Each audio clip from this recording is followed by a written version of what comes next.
Hi, Fidel. Hey, Paria. Today I'm going to be asking you a few questions about vaccines. Is that okay? Sure, yeah. Okay. So, are you pro-vaccination or are you anti-vaccination?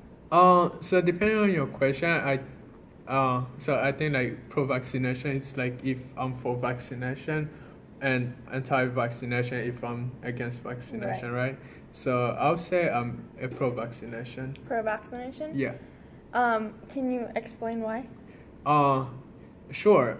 So since I was born, I've been having vaccinations. I was born in Africa, and like how many people know, there are like different bacteria that attack people, and because the medicine, the medicines there, like they're not efficient to cure people like who have like different sicknesses.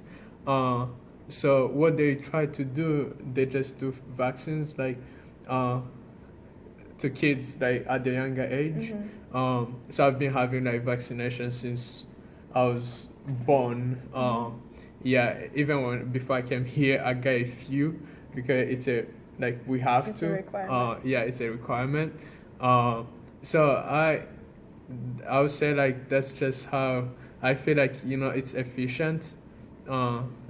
And also another reason I feel like I mean I'm really for vaccination is because if let's say back home my family was not financially established, so if I didn't get those vaccines and caught a random sickness, we don't know what would happen. Yeah. Probably I'll pass away. But with vaccination, most of the vaccines are actually free, so Oh, wow. I could get one, and that would prevent me from being sick. Okay. Yeah. Perfect. Do you usually get your flu shot?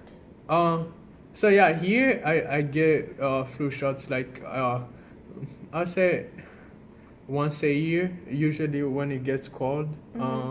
I don't know if it's the country's like policy or whatever, but I've never heard of flu shots like in the summer. Right. So it's usually in the fall or winter. But I never got flu shots in Africa, and the reason I feel like we didn't get one is because the weather is the same throughout the year. We usually had just like 75 degrees, mostly hot, but not really hot compared to here in the summer. Yeah. And do you think getting the flu vaccine has helped protect you? Yeah, sure. Like I said, my family like was not well established like back home, so it would be so hard. Like they couldn't afford like buying medicines in case I was sick. So getting those vaccines like it really helped me, and I feel like it protected me like until now. There are like vaccines for different things, for like TB, like different things like that, and I'm sure like back home we share like everything. It's not just back home, but even here. Let's say someone who has a TB is contagious. Like it can, if someone has it and you get in touch with them, like you can also have it, right? So because it's just contagious, so having those vaccines, I would say like they'll help me, and also protected me. Perfect. Yeah. All right. Thank you so much for your time. You're so welcome, Paria, and thank you for having me.